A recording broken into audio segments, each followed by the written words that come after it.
record. Yes.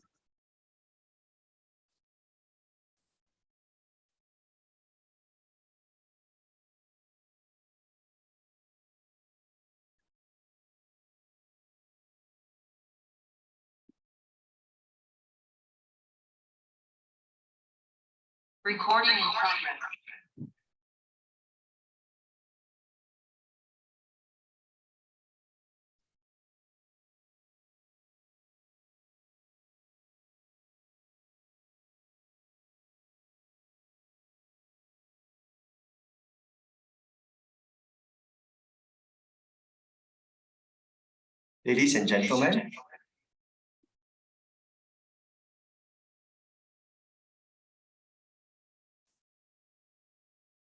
Ladies and gentlemen, distinguished guests and esteemed panelists, a very warm welcome to all of you as we gather here today to explore the vital role of Singapore universities in nurturing entrepreneurship amidst our ever-changing landscape. I am Peter Hu, Singapore's country chair for the World Business Angel Investors Week 2023. On the slide, you will find the agenda for today's session. I will deliver brief opening remarks, followed by a screening of a video message by the global chair for this event, Bebas Altuntas. We are honored to have Professor Inderjit Singh deliver our keynote speech, followed by our panel discussion on the role of Singapore universities in promoting entrepreneurship, featuring innovation leaders from our three major universities.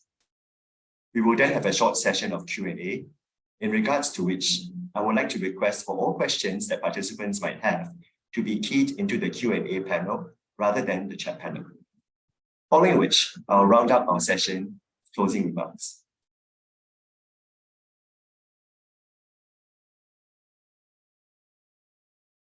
I'm privileged to be joined by Professor Inderjit Singh, who is a pioneer in the local entrepreneurship and startup ecosystem.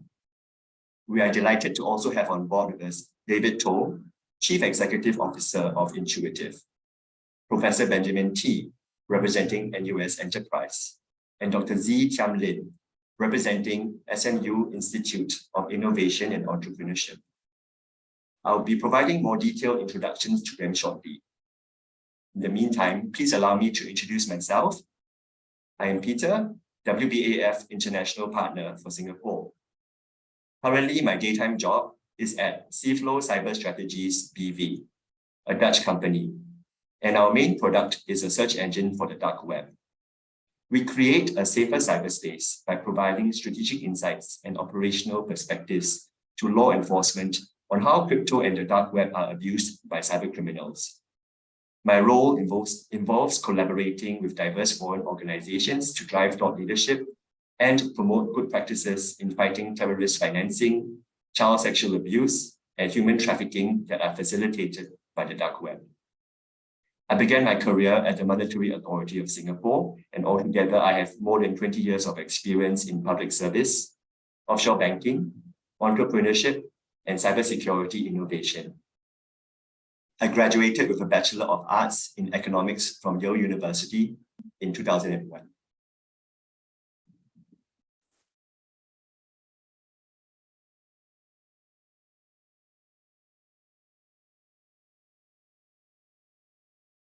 It is an honor for me to chair this panel discussion and facilitate a conversation that explores the crucial role our universities play in fostering an entrepreneurial ecosystem in our nation. In this diverse gathering of entrepreneurs, startups, investors, innovators, faculty members, policymakers, and thought leaders, we come together to reflect on the journey thus far and to envision a future where entrepreneurship thrives in Singapore. Our universities, as catalysts for knowledge and innovation, possess the power to shape and nurture the entrepreneurial spirit that drives our nation's progress. Singapore has gained a well-deserved reputation as a global hub for innovation and entrepreneurship, where ideas thrive and bold ventures take flight. Our universities, with their intellectual prowess and collaborative environments, have been instrumental in creating an ecosystem that supports and propels entrepreneurial endeavors. Beyond traditional academic pursuits, universities today embrace a broader vision, one that recognizes the importance of nurturing an entrepreneurial mindset among our students, faculty, and staff. This mindset encourages individuals to think creatively, embrace uncertainty, and develop the skills necessary to thrive in a rapidly changing landscape. Our universities have taken significant strides in promoting entrepreneurship through various initiatives. Incubation programs have emerged as crucial platforms, offering budding entrepreneurs the necessary support, mentorship, and resources to transform their ideas into viable businesses. These programs provide a nurturing environment where aspiring entrepreneurs can refine their business models, receive expert guidance, and access funding opportunities to kickstart their entrepreneurial journeys.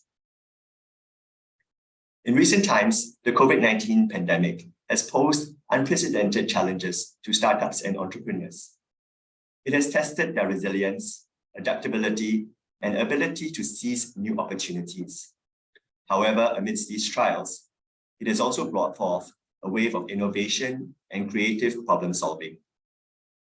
As we convene today, let us recognize the unique context within which we are operating and explore how our universities can best support and empower aspiring entrepreneurs. Throughout this panel discussion, I hope we can be engaging in candid and constructive conversations, drawing upon our collective wisdom, experiences, and expertise. Together, we can critically evaluate the current state of affairs, identify gaps, and uncover new avenues for collaboration. Our goal is not only to address the challenges at hand, but also to seize the emerging opportunities and shape an ecosystem that nurtures entrepreneurial talents from all walks of life. I encourage each one of you to actively participate, share your insights, and challenge conventional thinking. By harnessing our collective intellect, we can pave the way for innovative solutions, forge meaningful partnerships, and create an environment where entrepreneurial aspirations find unwavering support. I extend my heartfelt gratitude to our panelists for sharing their valuable insights and to each one of you for joining us today. Together, let us chart a path forward that propels Singapore's universities as catalysts for entrepreneurial excellence. Thank you, and let us now watch a 6-minute video message by the global chair of this event, Mr. Bebas Altuntas. Formerly Senior Advisor of the London Stock Exchange Group for the Elite Programme, Bebas is currently Chairman of the World Business Angels Investment Forum, or WBAF, who is coordinating this global event.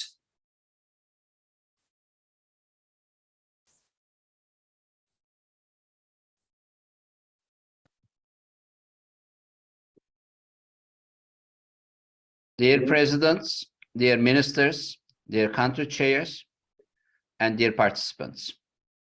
Business education and entrepreneurship education have come a long way in the past 2 decades. The mindset of students of entrepreneurship has changed as well and will continue to evolve. More and more business organizations are adopting an entrepreneurial spirit. Even conservative businesses are making it a priority to boost their entrepreneurial energies and promote a culture of creativity and innovation.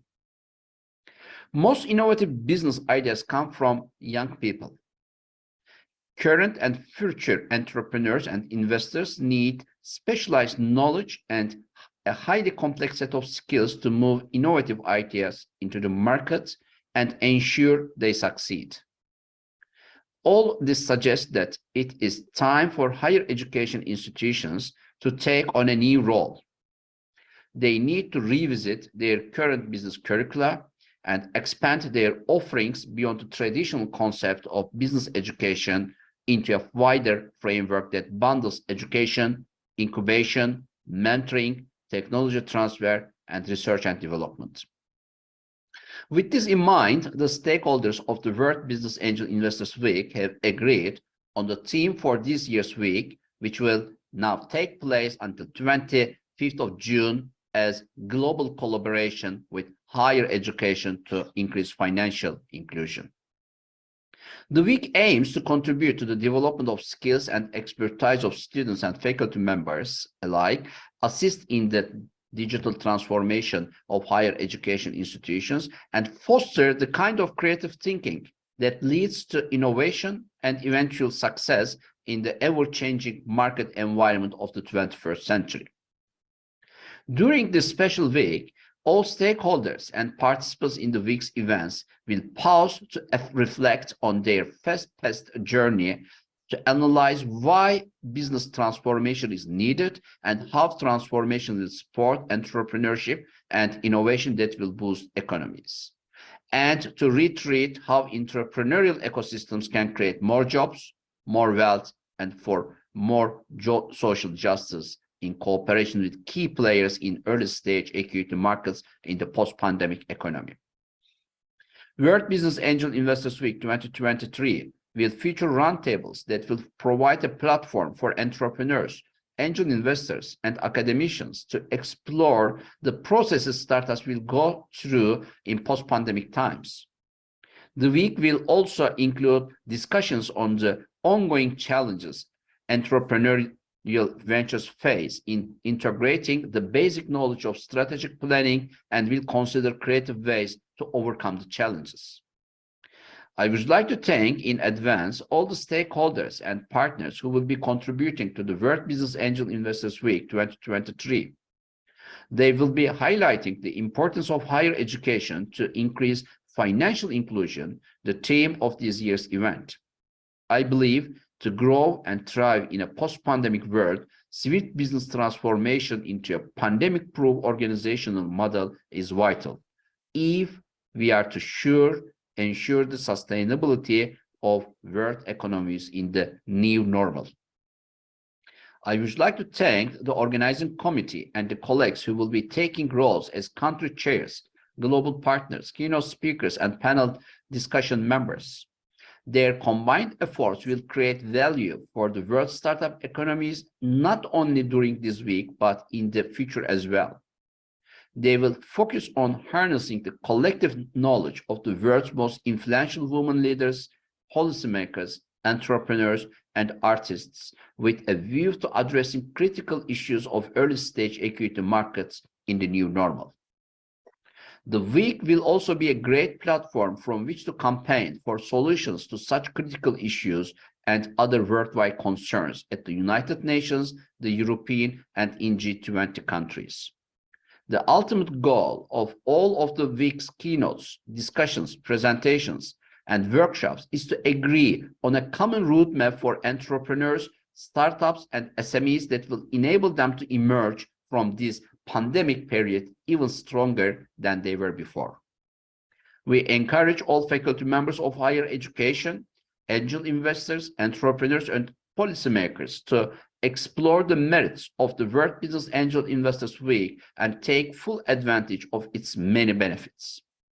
I am confident that each participant in World Business Angel Investors Week will benefit from the collaborative ideas, know-how exchange, training programs, and workshops, and global networking opportunities that are offered. I believe that by working together across borders with a common vision and smart dynamics in mind, we are well placed to bring about positive change in global economy. I also want to invite all of you to join the World Congress of Angel Investors 2023, which will be in Durban of South Africa next November. I'm wishing you great success in your future endeavors, and thank you very much for listening to me. All the best.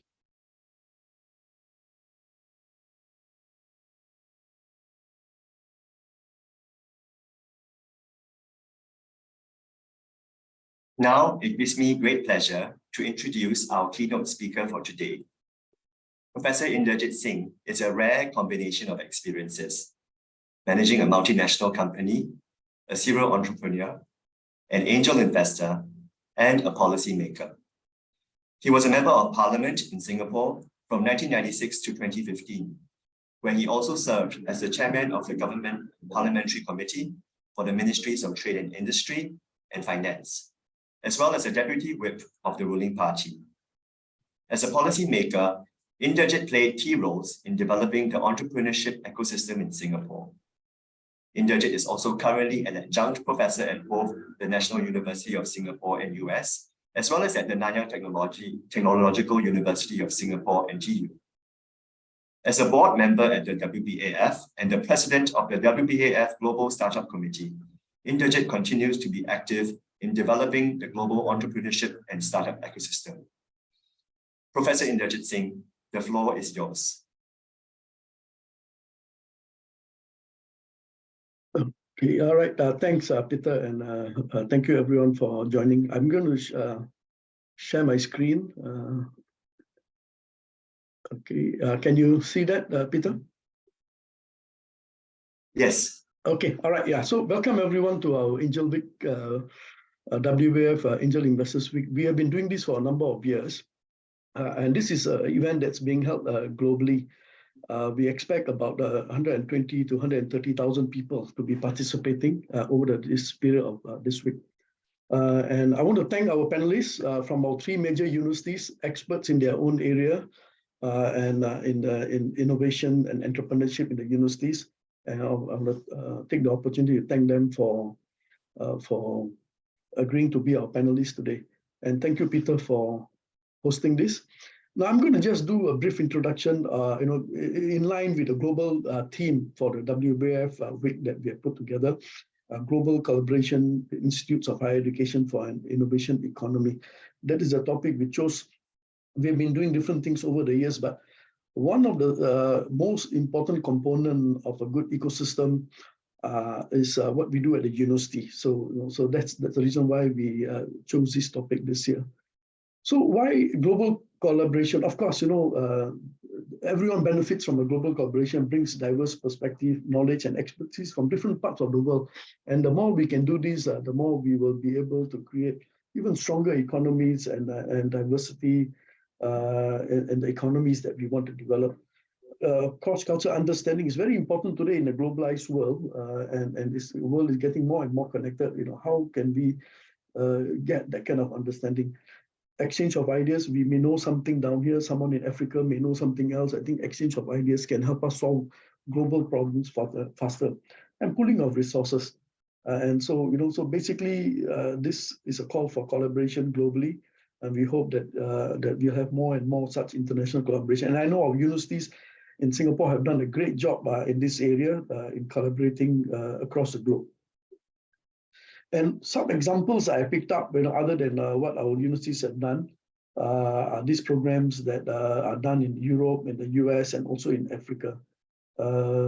Erasmus Plus program is a European Union initiative that promotes student and staff mobility, a study across, a study abroad, collaborate on research projects, and in the area of fostering some innovation and internationalization efforts.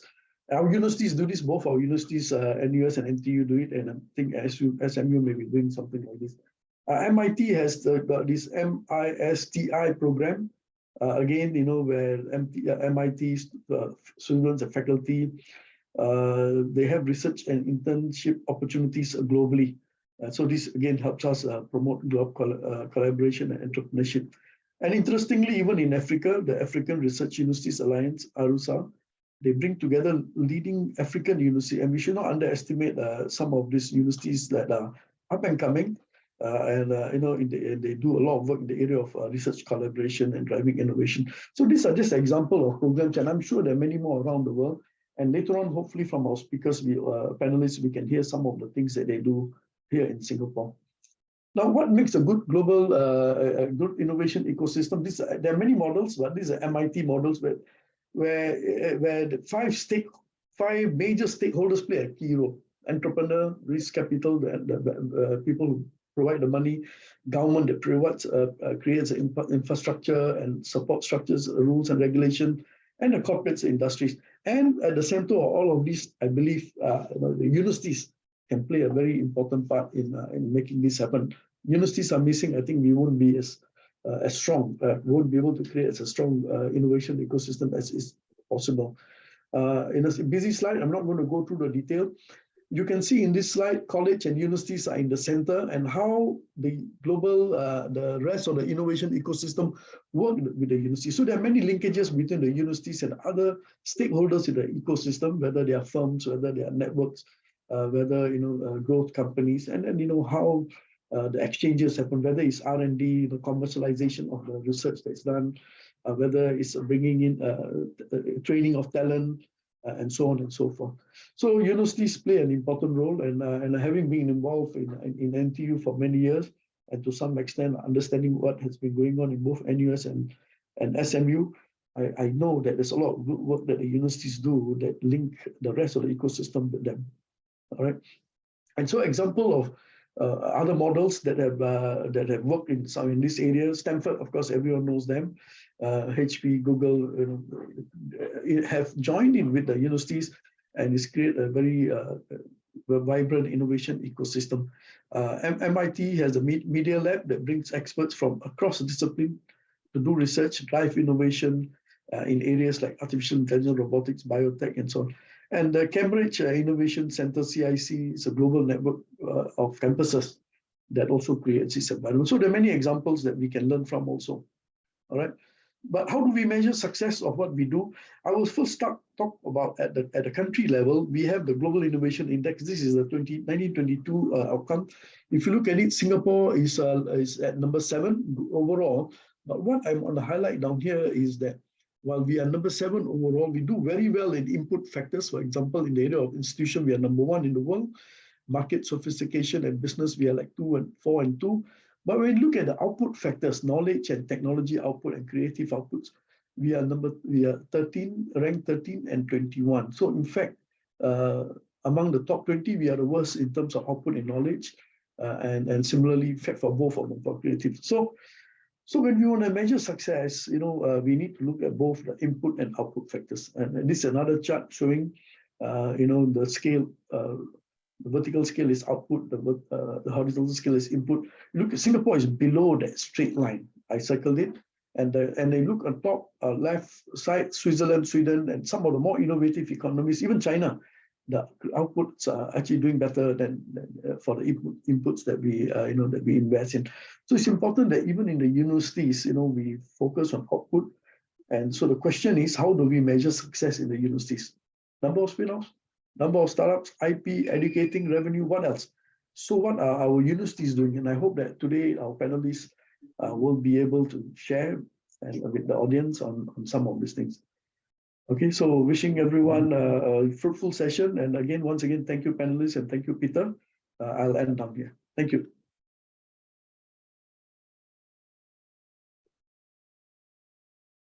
Back to you, Peter.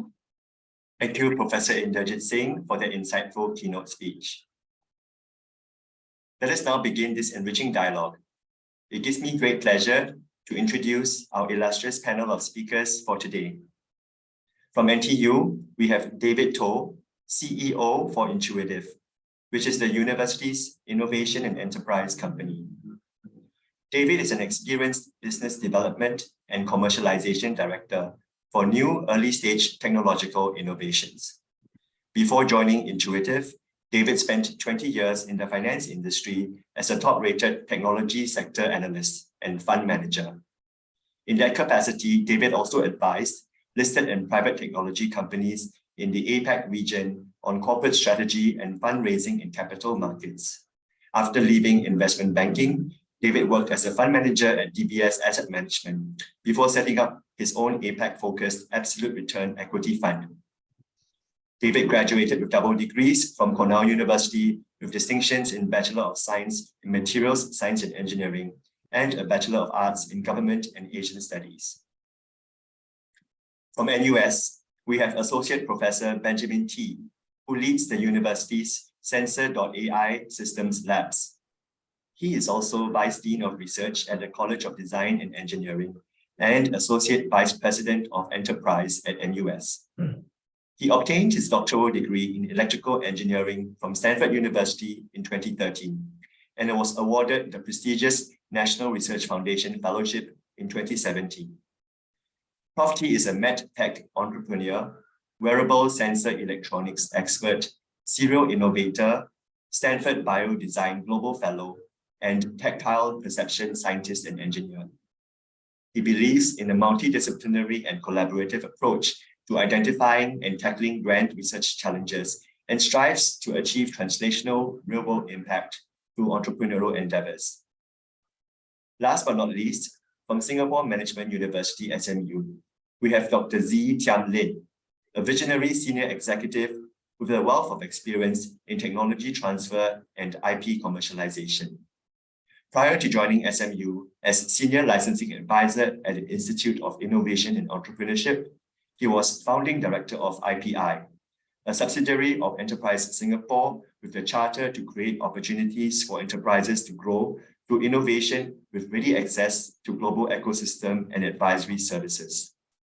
Before IPI, Dr. Z was Senior Vice President at Exploit Technologies Private Limited, which was the commercialization arm of Agency for Science, Technology and Research, A*STAR.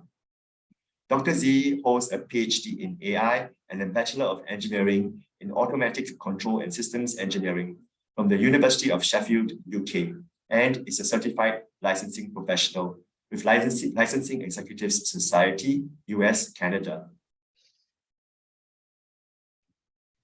To begin with our first question, how successful has Singapore been in fostering entrepreneurship to date? Dr. Z, given your many years of experience in this space, could you perhaps share on the progress you've seen in terms of infrastructure and support ecosystem, as well as Singapore's R&D focus?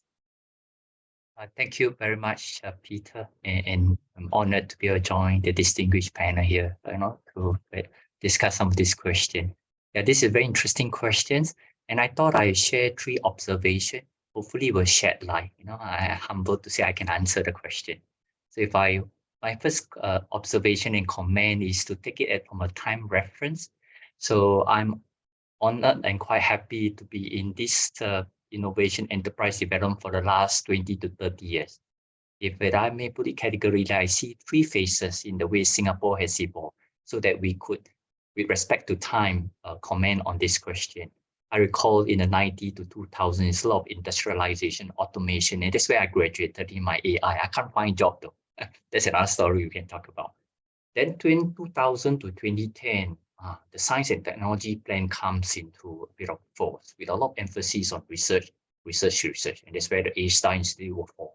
A lot more fundings were given to research and so on. And then the third part I've seen is 2010 to 2020 and a few years now that we are. It's a lot of push towards research commercialization and startup. So really, if I take a snapshot of 3 years, and I really see the activity heighten. And this is sort of comment anecdotally, and that leads me to my second comment. When I met with Enterprise Singapore in 2010, they were telling me, Z, we have a very tall order to drive number of startups from Singapore then was 500 to 5,000.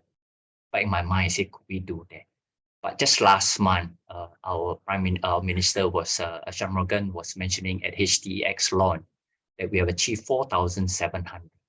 Wow, that's quite a number for a small country like Singapore. So really, if taking from a time reference, it is quite substantial. And not only just from a government perspective, I work with a lot of corporate open innovation from the like of 3M, from the like of other Unilever and so forth, RB and so forth. They set up their innovation office in Singapore because they see us thriving, a startup scene here and so forth, right? And certainly at SMU, where I just joined them for the last 6 months, I think the startup entrepreneur effort has been pushed a lot. Even our activity like Lee Kuan Yew Global Business Plan this year has attracted close to 1,000 submissions. And we'll soon be announcing the top 50 from around 1,000 universities in 77 countries. So I think if you take it from that perspective, I certainly see that, some effort commensurate by the outcome, have get us to where we are today. Thank you, Dr. Z. David, how about you? What is your take on this question?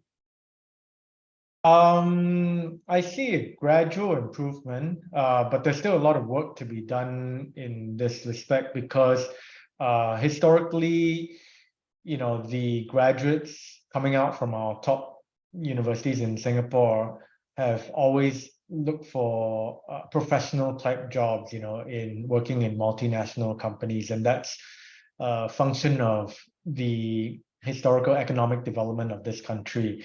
So they haven't really been schooled or sort of imbibe the culture of starting businesses or going into entrepreneurship more up until very recently, maybe about 10 years ago. So I think these things take time to effect, and generally you need to create sort of poster childs of success, right? And these things take time before these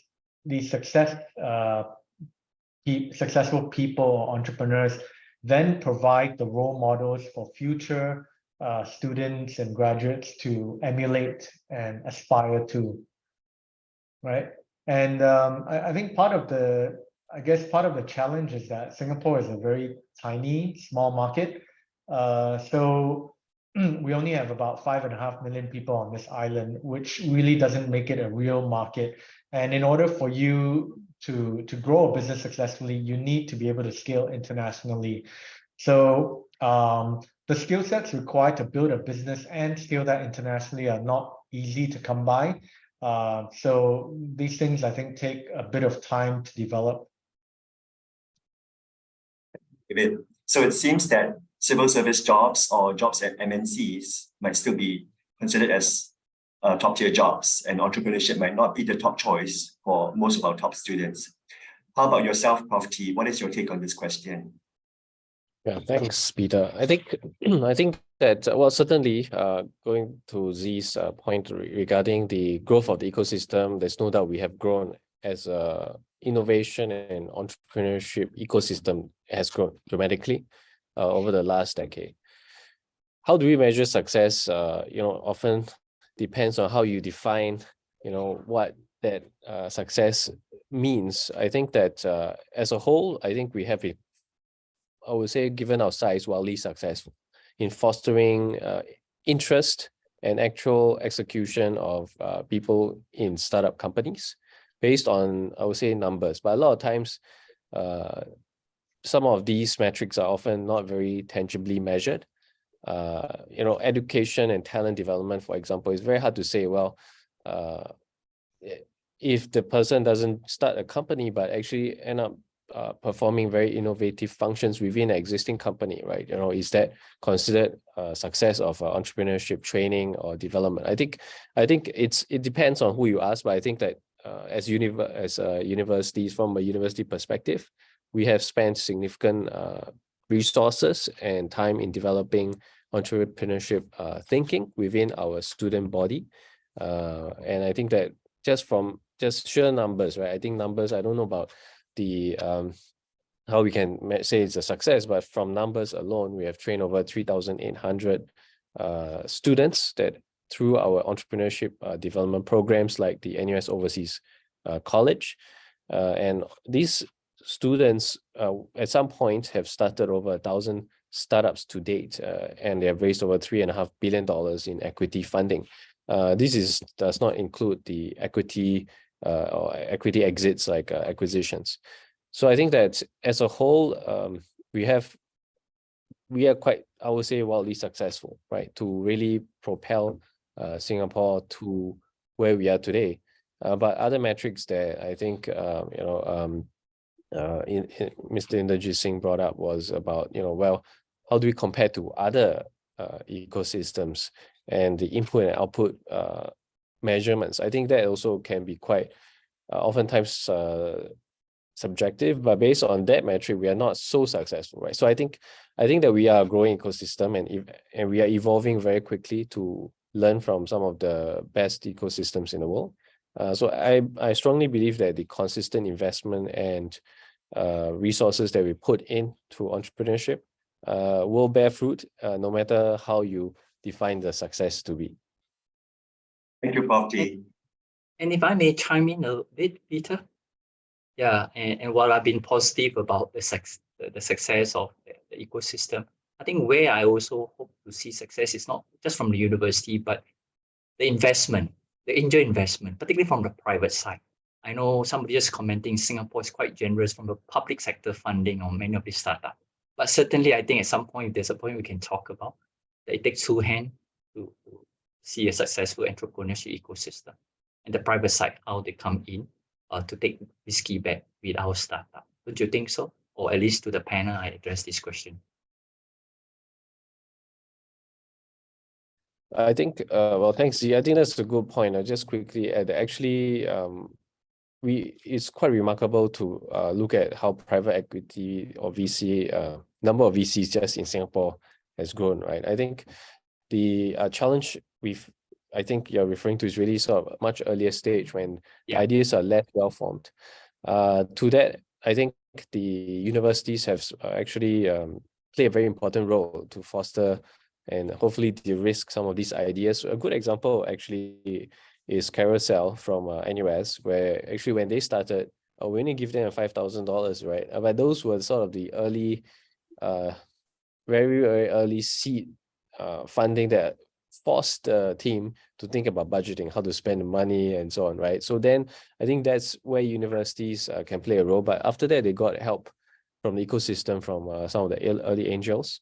So I think that this, in fact, some of the angels were from successful, had their own success with an exit as an NUS founder. So we hope that certainly the early stage investment is very important. Angel investments play a very big role to catalyze more success that then sort of hopefully can create this virtuous cycle.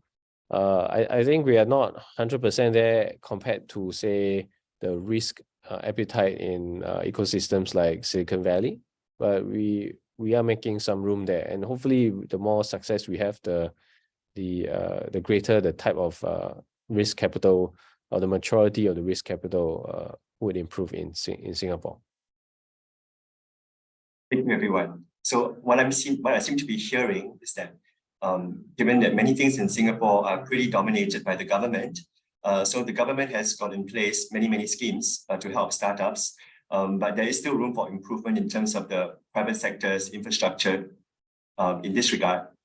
And that fostering entrepreneurship, even though we have rightly earned a reputation as an innovation hub, fostering entrepreneurship is an ongoing process, and that challenges persist.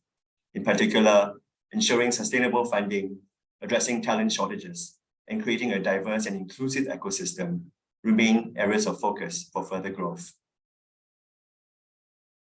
Moving on to question 2. Should our universities promote an entrepreneurial mindset, create more startups, or to drive innovation in existing organizations? And I was wondering, David, given your role as CEO of Intuitive, could you perhaps share on the specific context and objectives of NTU in this regard? So I think that the answer to this question is probably both, because today the rate of disruption for Fortune 500 companies, large organizations, is extremely, they're vulnerable to disruptions from startups and from new technological innovation. So the days when you could join a large company and just squat there and move through the ranks and hope that you get promoted and not get fired because of disruption, those days are gone. So if you're working in a large organization, you really have to think with an entrepreneurial, innovative mindset.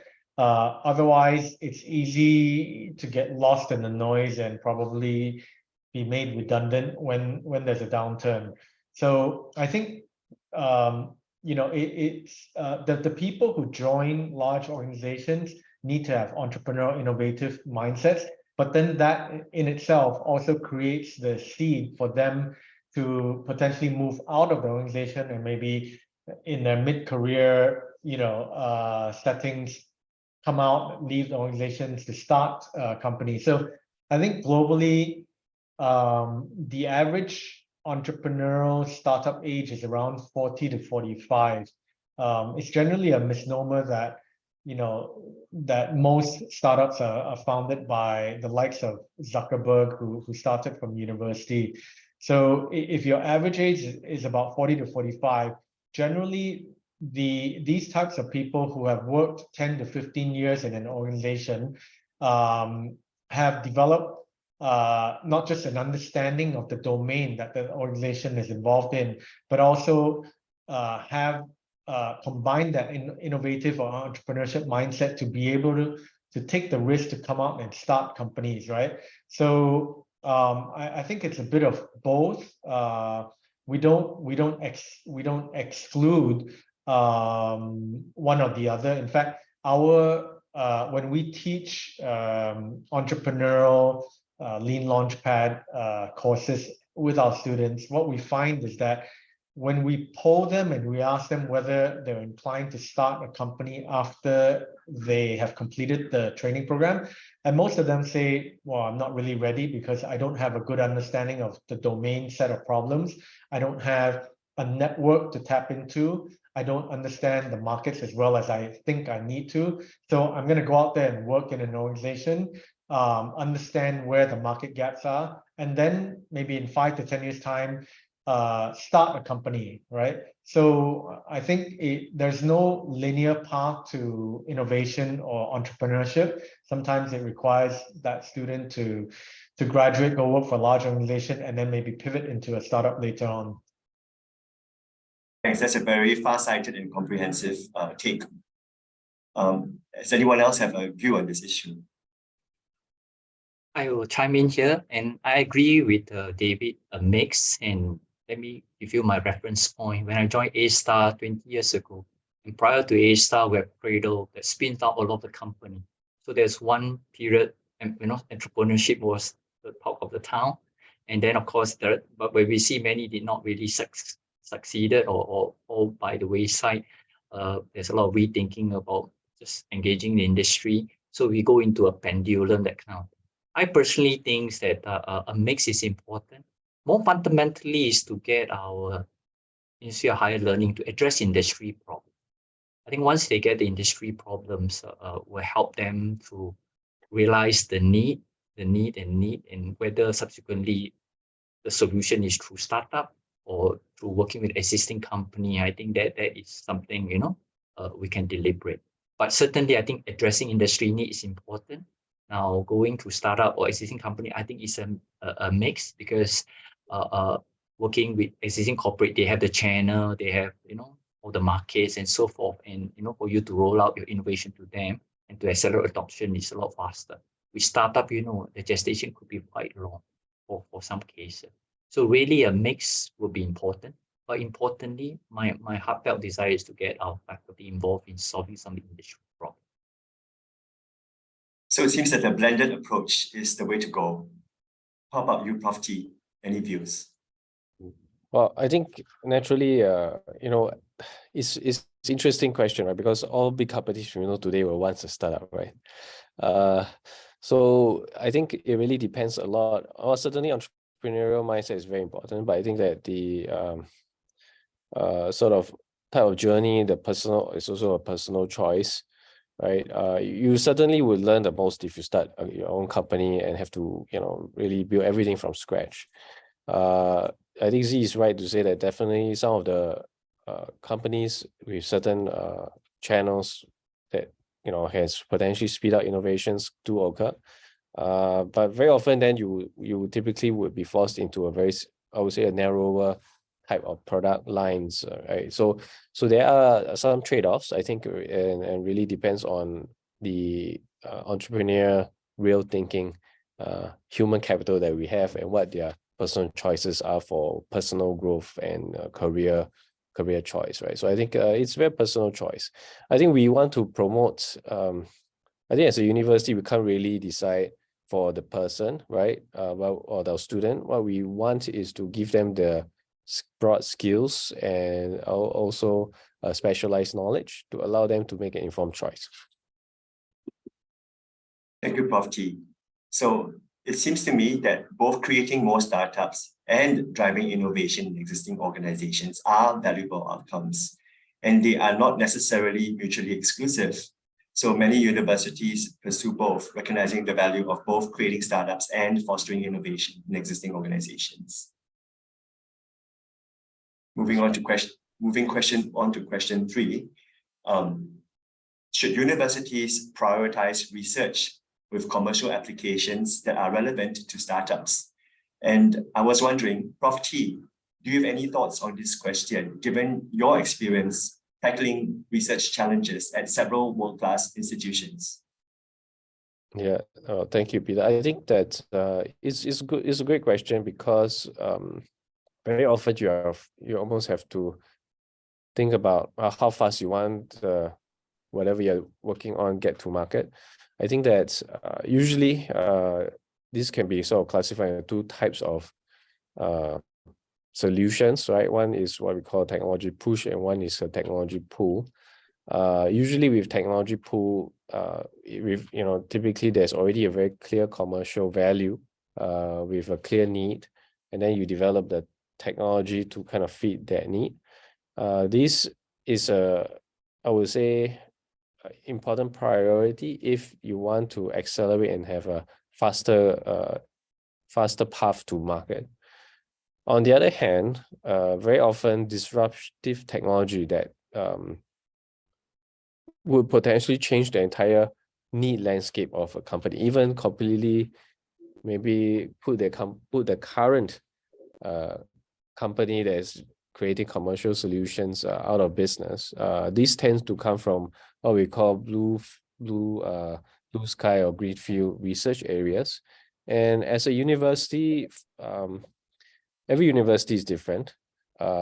Typically for a fairly large and diverse university like NUS, we actually have take a portfolio approach to technology creation or idea creation, right? We typically sort of have a fairly large categories within which we develop solutions. So we don't really have a clear preference to prioritize or force our faculty members or student body to prioritize research with commercial applications, simply because of the diversity of our university and the different domains that we affect, right? All the way from social sciences to deep technology, physics, chemistry, biology. So I wouldn't say that we should prioritize, but I think that we want to take a holistic approach, looking at, well, what kind of faculty body the particular university have, and whether we have certain areas that we think we are much more capable in. That being said, we definitely want to engage industry players and current and existing stakeholders that would like to improve their technology or their products, utilizing knowledge from our student and faculty body. So that is our priority, right? The ability to create a network and information exchange, so that whether it's blue sky research or sort of higher TRL, technology readiness level type of research, where we are given a need statement or challenge statement from a company, we can address all of these, right? So I think from our perspective, at least my perspective, right, I can't speak for the entire university, but I can certainly think that for a very diversified large university, we don't have a preference for research with commercial applications, although it is something that we can be very good at simply because we have a very diverse portfolio of IPs. Yeah. Hopefully that helps, I think, address some of the points of the question. Yes, certainly. It seems that NUS does have a very deep and broad portfolio. However, I think, Prof. you mentioned the word trade-offs in the previous question. And I was thinking, could there be trade-offs between prioritizing applied research vis-a-vis fundamental research? And would anyone care to elaborate on trade-offs in terms of striking a balance between both of them? Yeah, so I'll take a stab at that. I don't think, I agree with Ben that you probably need a diversified approach to research. There will be some need for blue skies research, and there'll be some research that's a bit more downstream, applicable to industry. So for instance, if you look at the Apollo missions to land a lunar module onto the moon, the commercial applications that came out from that sprung up 10 to 20 years after that, with GPS, rockets, positioning systems in space and all that stuff. And they weren't immediately apparent from a commercial standpoint. But if you don't do blue skies research, that applies as well to healthcare, things like messenger RNA technology, which was commercialized about 10 years ago. It was an invention looking for a problem to solve. And if you look at the stock price of Moderna, it was hovering at single digit share prices for a long time until COVID rolled along, and then that became the baptism by fire of messenger RNA technology. So I think it's difficult to say that universities should really prioritize something that's immediate and that has commercial applications, because typically if you're able to identify a commercial application today, it also means that you're probably a bit too late from the university's research standpoint, because university research is a bit more not as time sensitive as commercial research, right? So you don't have a time to market problem in university research. But if there is a commercial gap right now and you're trying to time that research to address that gap in the market, you're probably going to be a bit too late by the time that solution is ready for the market. I agree entirely with you, David. So it seems that a well-rounded research agenda that caters to various stakeholders and goals is the best way forward. Let me also chime in, if I may, Peter. Sure. Yeah, just add from two very quick angle. I once talked to my friend from Hebrew University, what's your percentage of IP commercialized? About 30%, he told me. I said, hey, why not 100%? Or if you're 100%, we are a company, we are a private company. We only do what's for tomorrow and not for long term. So okay, I hear that, that there is, a certain percentage that have to go up to get more upstream or things like that. And so point number two, in the area that just David mentioned about, satellites or what thing. And I'm just also looking at new project opportunity like DNA storage. It's some incoming topic that a few big data centers are looking at. Can you string all your data center into a little pin, for example, DNA? Yeah. So, and these people did research way back. When we want to put in money now, quite hard, but people are putting in money now, after like 15, 20 years of DNA storage research. So, I mean, you know what I mean? So that added to some part have to go upstream to look at new areas so that commercial will benefit in the later years. That's all for me. Thank you, Dr. Z. So it seems that it could be a strategic decision to prioritize applied or fundamental research. But then again, time and space also play a part, and you need to an idea needs to take place in the right timing in order for it to succeed as well. Does anyone else have any other thoughts regarding this question? If not, we'll be moving on to question 4, which is, are traditional academic structures and incentives conducive to entrepreneurship? And how can universities create a culture that encourages risk-taking and experimentation? Would anyone like to try? Maybe try, but I tell you, I struggle, okay? I'm still very much a traditionally, don't blame me after 30, 40 years seeing the landscape here. But I believe you must build foundation, science and technology foundation in the talents that you have developed. And after that, how you want to evolve them, project-based learning, problem solve babies, and so forth. And I'm quite neutral on that. Where, of course, I will want to add a little bit of my vibe is to get a faculty to see beyond publication. It's not publication and perish, but there is a second life called commercialization. And perhaps if incentive could be promoted in this direction, that is something I most welcome. I think, well, thanks, Z. Actually, I would say that universities actually inherently is very suitable for risk-taking and experimentation. I think, I mean, it's almost the nature of a university to actually create that environment, because if you look at, I mean, almost every paper requires some form of experimentation, right? Some form of hypothesis testing and figuring out, well, is it a worthy problem to solve, and then hopefully convince somebody that, hey, this is actually worth your time in reading that paper. So we are actually in the business of creating a culture of experimentation. As for risk-taking, I think it's a little larger context, and also depends on fairly at a country level where the population itself has the track, I would say, experience and history of creating, starting new things, and then accepting that failure is part of success, right? And that's something that I would say goes beyond a university, but certainly as a educational and talent development function of a university, that's something that we actively try to encourage, which is why we, at least at NUS, we started 21 years ago, a program of sending our students to ecosystems that have a bit of a longer history of experimentation and accepting failure as part of success, like the Silicon Valley, right? Where our first batch of NOC students were sent to Silicon Valley, and in a 10-year time frame, some of these students came back and they started companies like Carousel, Shopback, which have achieved unicorn status.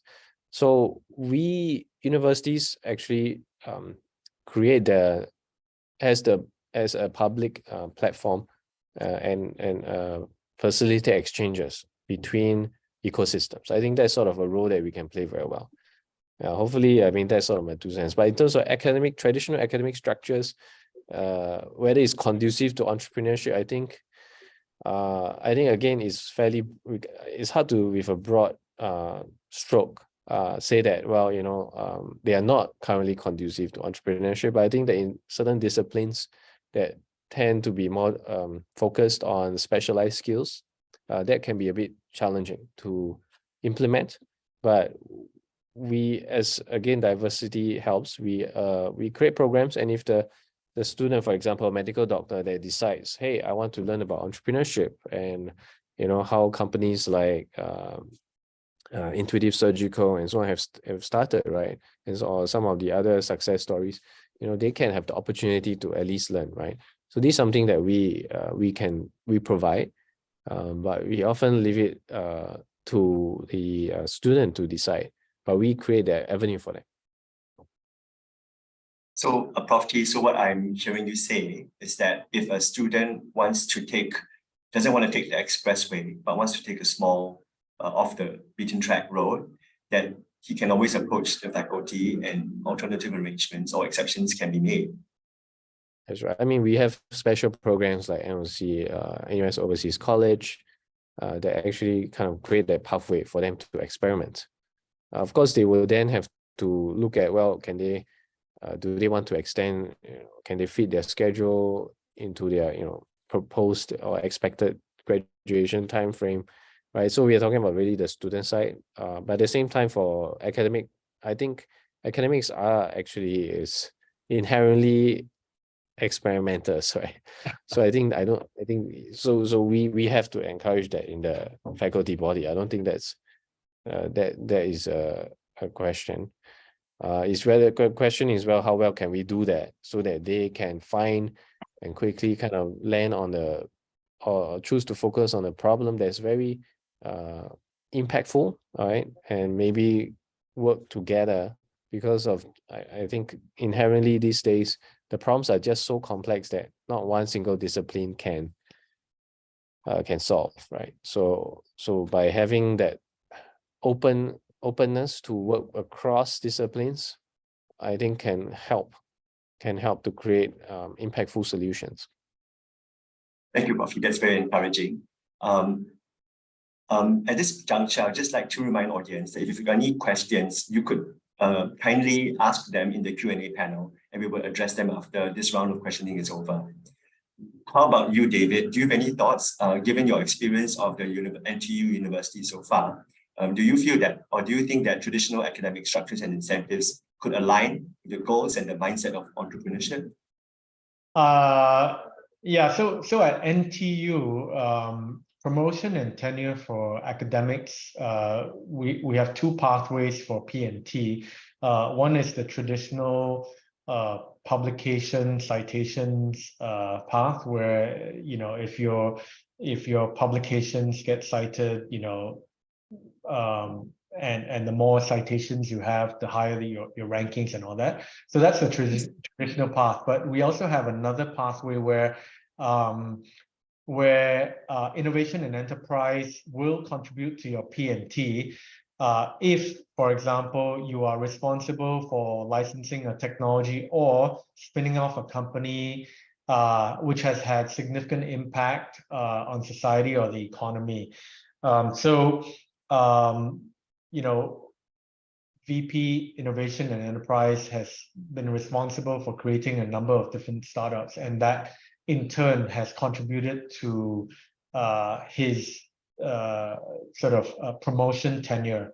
So I think at NTU, we've been a bit more flexible with regards to how faculty are promoted. If they do something impactful and innovative from a startup licensing perspective, that also counts towards their P&T track. Okay, so that's from the faculty side of it. And I believe that a lot of American universities also, we do allow our faculty also to take sabbaticals like the American university. So our faculty are allowed to take 2 years sabbaticals to join startups, after which these are non-paid sabbaticals. So after the 2-year period, the faculty members are allowed or given the opportunity to rejoin the university if the startup did not work out, right? So they have a guaranteed place back at university in an academic role if their startup didn't succeed, right? Or if they want to, they can leave academia altogether to run and be part of that startup. But the flexibility is there to give academics that option. So I think a number of our faculty have taken advantage of that, and one did it permanently and became very successful. We had another faculty who took a 2-year sabbatical, went out to run the company. Company got acquired, and he still wants to come back to university to be part of faculty again after serving out his lock-in period with the acquisition company. And then from so that's from the academic structure standpoint, but from a student standpoint, to encourage risk-taking and experimentation, I've always found that this requires a bit of change in mindset about grades.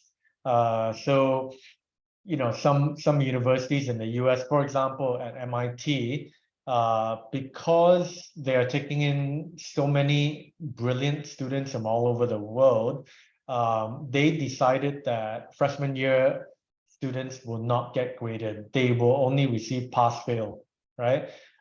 Some universities like Brown University, I think, adopt a much more liberal grading system. So I think up to sophomore year, they also have just a simple pass-fail system.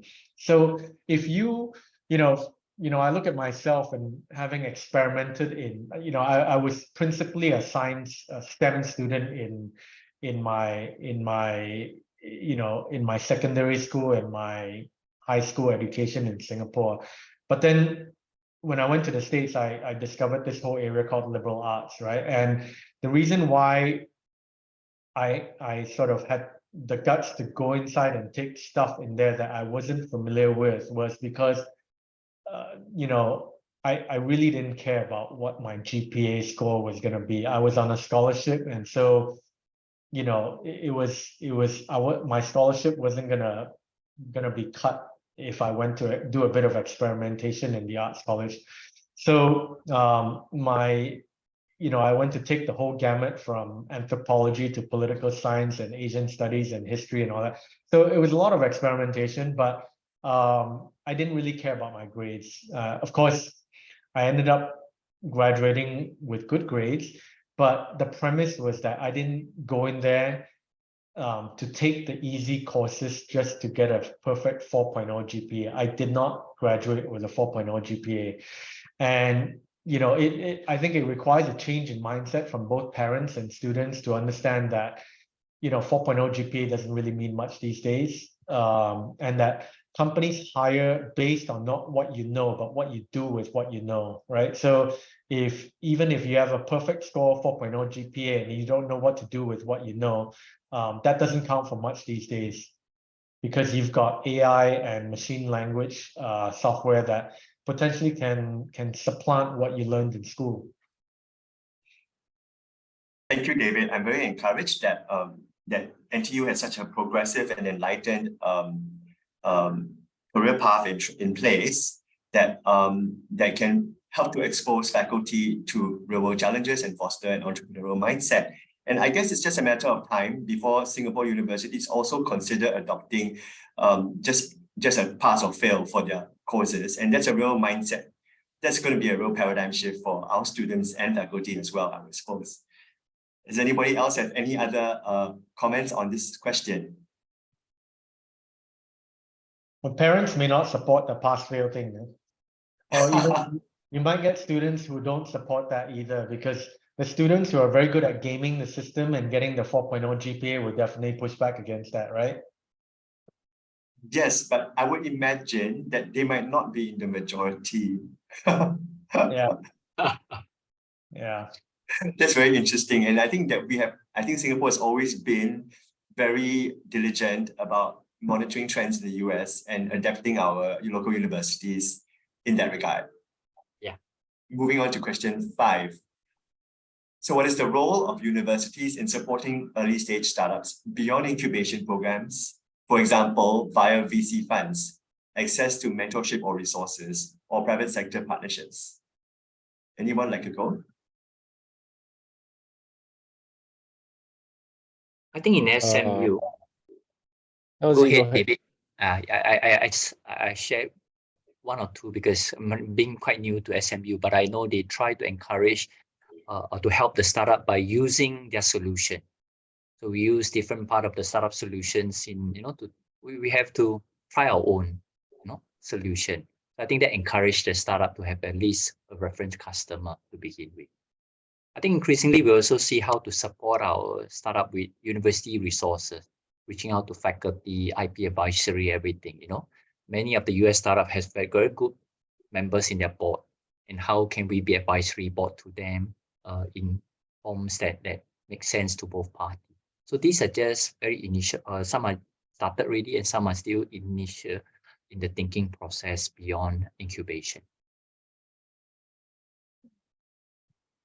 Thank you, Dr. Z. Yeah.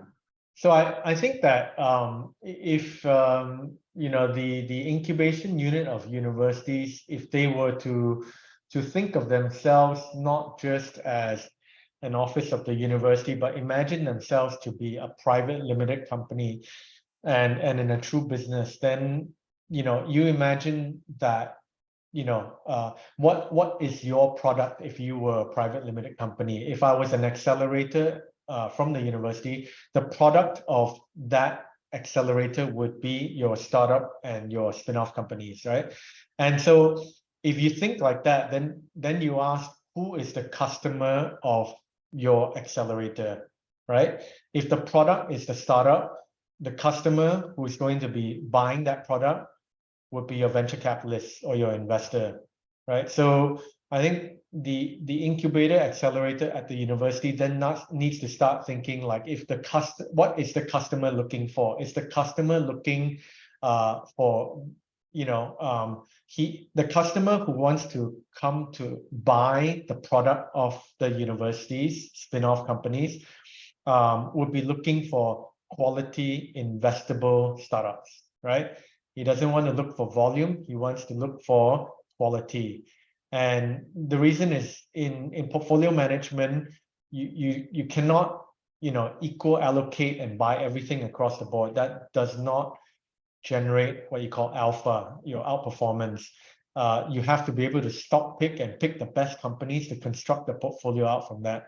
And so I always think that in order for universities to do a better job to support the early stage startups. They need to not only provide mentorship but to be able to get or prepare the companies in such a way that they are investable, that they're ready for investors to put in money, right? If they haven't been sufficiently de-risked, then investors will step back and say, well, it's too early, right? But if they've been sufficiently de-risked and there's a business model behind it, there's product market fit behind the innovation, then it becomes investable. But if that question hasn't been found, that answer hasn't been found, then investors would step back and say, well, this is not an investable product or company. David, could you share more? You mentioned de-risking of a startup. What else makes a startup investable or not investable?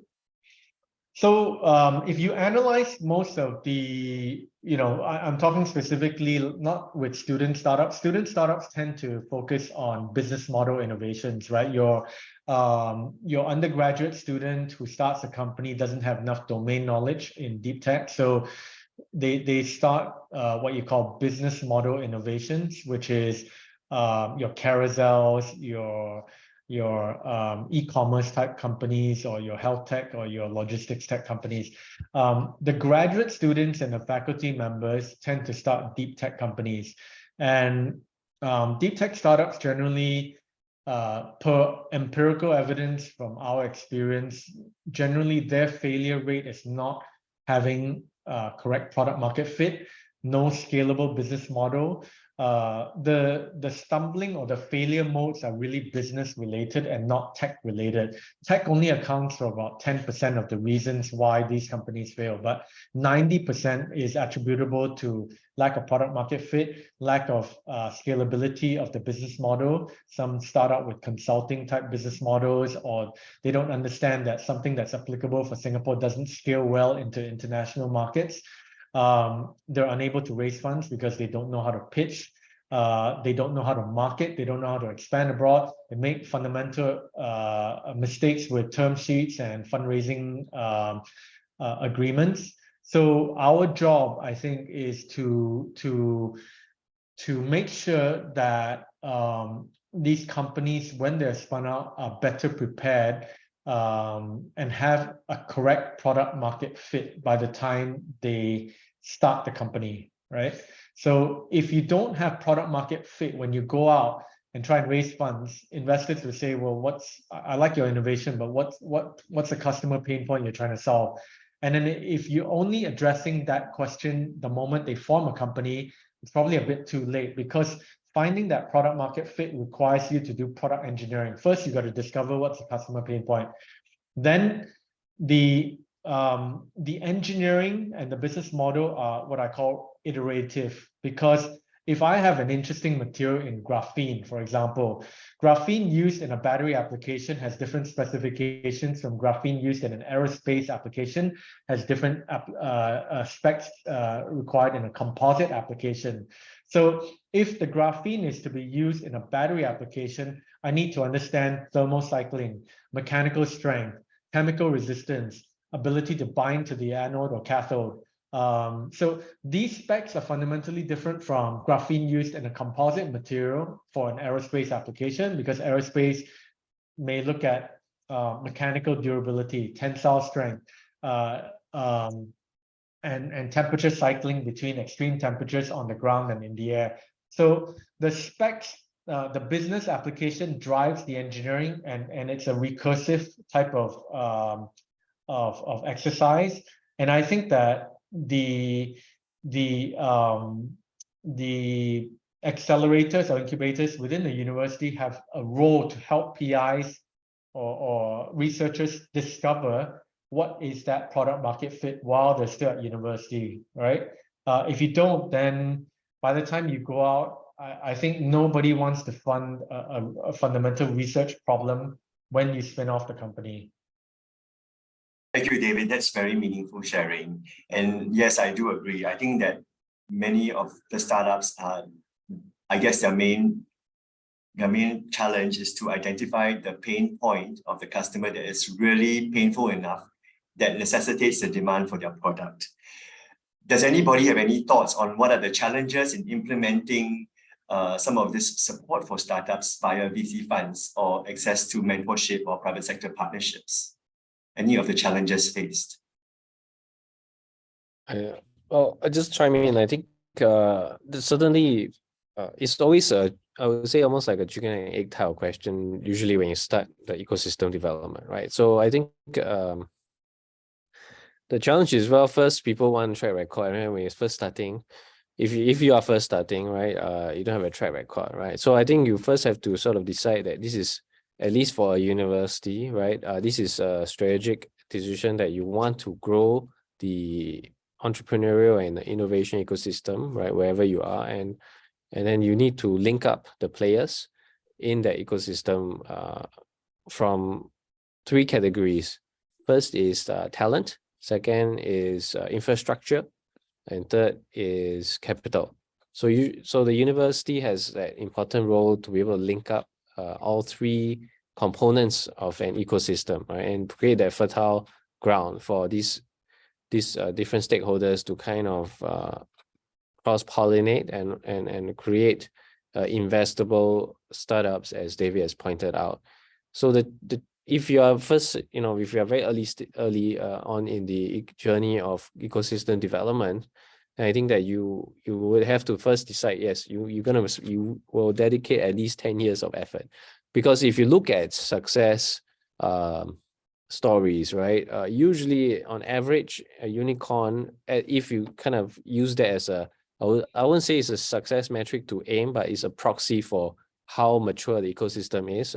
Sort of emergence of highly valued companies is one proxy, and unicorn happens to be just that magic round number, right? It can be any other number that you decide, but for unicorns to emerge, they typically take about 8 years on average, and these are using fairly mature ecosystems like the US kind of to get these statistics. So important challenge as well, you have to decide is something that you want to invest resources and fairly lengthy amount of time, right? For NUS perspective, we spent over 20 years since the formation and of programs of just simply sending undergraduate students overseas, and then they come back and they started a business model innovation type of startups, as David mentioned. And today, we are supporting actually deep technology startups across various sectors. And one example is a graduate research innovation program where we actually allocate a significant chunk of resources to support student teams and faculty to kind of bring their inventions and their IPs to a higher readiness level that can then de-risk sufficiently for VC investments, right, or angel investments. And we have, basically after 4 years, we have basically for every dollar amount we invest in that seed round or pre-seed round of the startup, we've gotten 6 times the amount back in terms of external investment. So there is I think that's also a very deliberate and purposeful decision on our part to focus 5 years ago to start this program. And also is a recognition that the university, the growth of a university does, end of the day, what we care about is really impact. And a piece of paper on a shelf or a book on a shelf can have some impact, but if you really want to create that technology like mRNA vaccines, for example, you need an entire ecosystem to develop and kind of consistently invest, right? And I think that I'm not sure who's attending the audience, but certainly every university is a little bit different, but you have to kind of make that decision that yes, I'm going to invest, and I know that it's going to take at least a decade to see some results. So that is a challenge. Thanks, Prof. Lee. And I am aware of the GRIP program. I think it's an excellent program. So it's basically the NUS providing $50,000, I think, or matching the investment. $100,000. I see.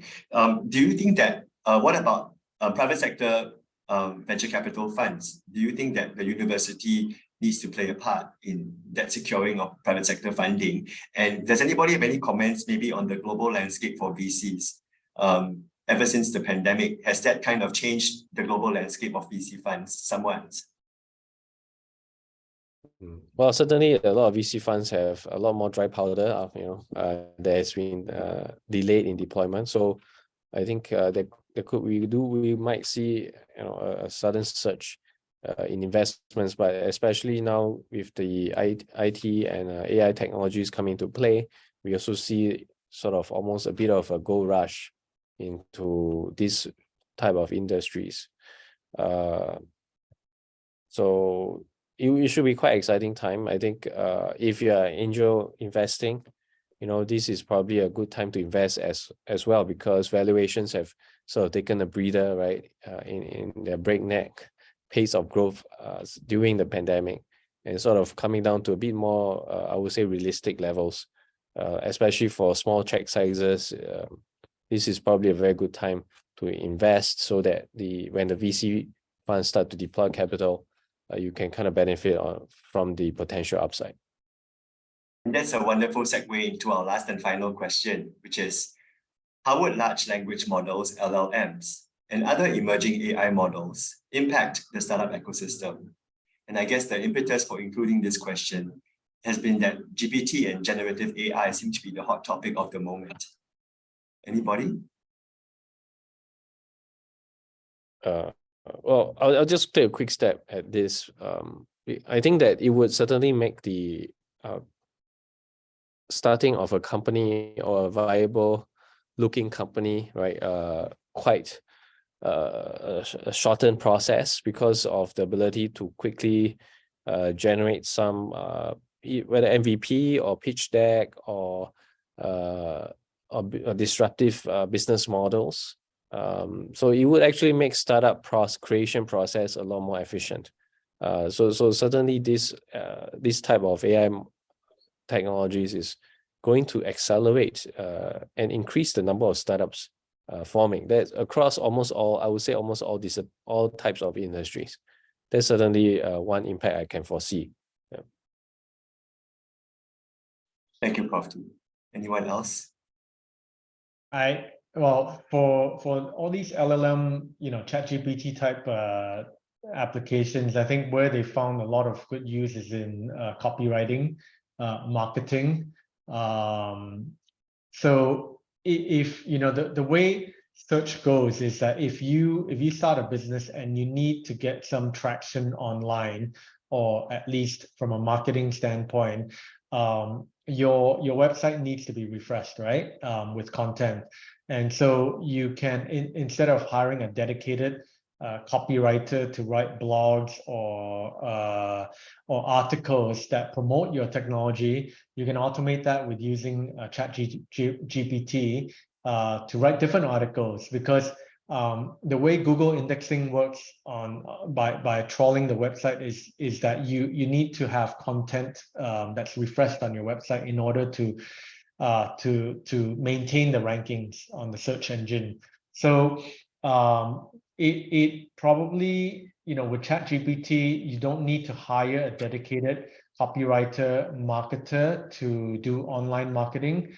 You can automate that with systems like these ChatGPT systems, and then potentially use that to get more awareness and traction in the market.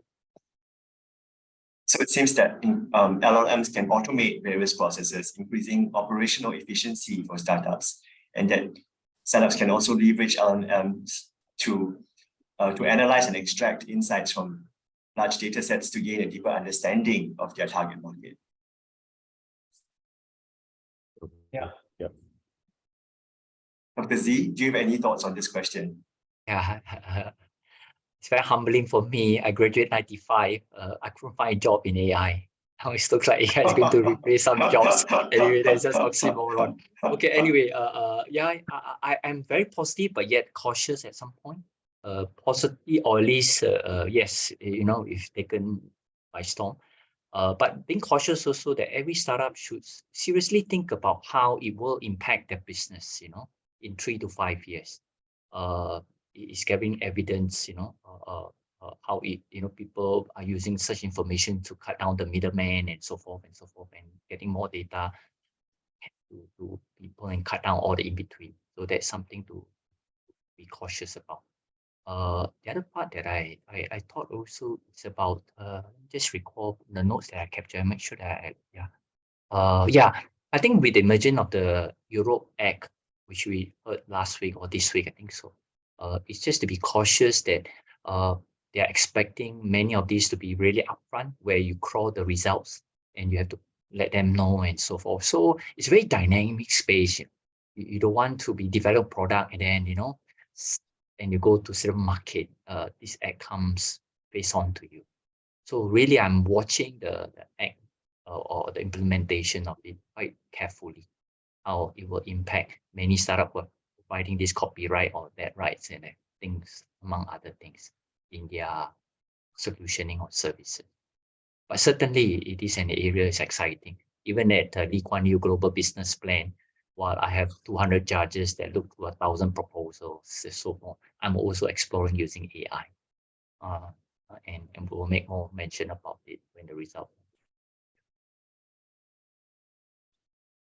So it seems that ethical issues such as bias, privacy, and transparency also need to be addressed to ensure responsible and fair use of AI models. And that there's lots and lots of room in thought leadership in this regard. Yeah. Well, I think that basically rounds up a very enlightening and vibrant discussion. And we don't have any questions from the audience. So I would like to ask Professor Inderjit, do you have any questions for our panelists by any chance? No question. A very interesting discussion. I think each of the university had their own perspective, lots of experience. We're going to put this up, a recording up, and I think it's going to benefit many people. So really interesting discussion. Thank you so much for your contribution, Benjamin, Nancy, and also David. Thank you. Okay, then if not, I do have a question for Dr. Z. Dr. Z, you mentioned a couple of times that you had this contact from the Hebrew University. Are there any lessons, are there any lessons that we could learn from the startup ecosystem in Israel that you are aware of? Oh, interesting. You make mention of that. Yeah, I think one area that again, going back to engaging the industry, and I would like to find out how did they do that. And of course, at one period, they encourage faculty to be academic consultancy to company. I know in this part of Singapore, academic accountancy or academic consulting sometimes, just is very much managed by the different departments, or it's not an active approach to get more of our faculty engaging the industry, not per se a startup, but more so solving the industry problem. So he was sharing with me that's how Hebrew University started getting more of the faculty staff to be involved in the industry problem. And as they understand the industry problem, some they may be able to solve immediately, some may not. But when they bring back, when they start to think of research topic, it is not another, what I like, but can I solve another industry problem? And this create opportunity for them to have PhDs and researchers that address problems that they can decide whether spin off if the people are tuned to it, or go back to the company to address that problem. So I think that is something that I had a little takeaway from Professor Solomon Maragassi, who is still the head of applied custody. He has 7 startups. He told me he's very happy as a faculty. He's not cut for entrepreneurship, but his PhD research students are just doing very well. And he enjoyed it. And mutually the startup benefit because they still have him as, advisory or technical advisory to their startup. So that's my sense. Thank you, Dr. Z, for that sharing. Ladies and gentlemen, as we come to the end of this insightful panel discussion, I would like to take a moment to reflect on the key takeaways and emphasize the importance of universities in fostering a startup ecosystem. Throughout our discussion, we have highlighted the significant role that universities play in supporting entrepreneurship, from incubation programs to access to mentorship, resources, and partnerships. Universities serve as catalysts for innovation, job creation, and economic growth. They nurture a culture of risk-taking, experimentation, and collaboration, shaping the mindset and skills of aspiring entrepreneurs. we have discussed the importance of promoting an entrepreneurial mindset, not only to create more startups, but also to drive innovation in existing organizations. By equipping students with entrepreneurial skills and mindsets, universities empower them to pursue their passions and contribute to the startup ecosystem in various ways. The panel also highlighted the need for universities to strike a balance between research with commercial applications and other research priorities. While research relevant to startups is crucial for economic impact, universities must maintain a holistic research portfolio that addresses societal challenges, fundamental understanding, and interdisciplinary collaboration. Furthermore, we recognize the significance of creating a culture that encourages risk-taking and experimentation. Traditional academic structures and incentives may not always align perfectly with entrepreneurship, but universities can implement other processes and supportive networks to foster an entrepreneurial environment. By celebrating entrepreneurial successes and forging collaborations with industry, university can bridge the gap between academia and the entrepreneurial ecosystem. Next, we explored how universities can support early-stage startups beyond incubation programs. By establishing funding, providing access to mentorship and resources, and fostering private sector partnerships, universities can offer a comprehensive support system for startups, enabling them to thrive and contribute to the economy. Lastly, LLMs and other emerging AI models have the potential to significantly impact the startup ecosystem by enhancing product development, automating processes, improving customer experiences, providing data-driven insights, facilitating decision-making, and transforming industries. Startups that effectively leverage these technologies can gain a competitive advantage and accelerate their growth trajectory. In conclusion, the role of Singapore universities in promoting entrepreneurship is multifaceted and vital. By nurturing an entrepreneurial mindset, conducting impactful research, and providing resources and support, universities empower individuals and contribute to the growth and dynamism of the startup ecosystem. I would like to express my gratitude to our esteemed panelists for sharing their valuable insights and perspectives. Let us continue to collaborate, innovate, and support the aspirations of our students and the broader community.